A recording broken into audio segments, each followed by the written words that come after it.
அரியேனே சிவனே உன்னை போற்றிட, அரியேனே சிவனே உன்னை போற்றிட, அறியாமை அறிந்தே என்னை ஏற்றிடு, அறியாமை அறிந்தே என்னை ஏற்றிடு.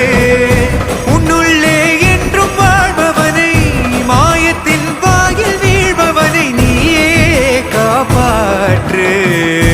என்னை ஆளும் சிவனே உன்னை போற்றினே.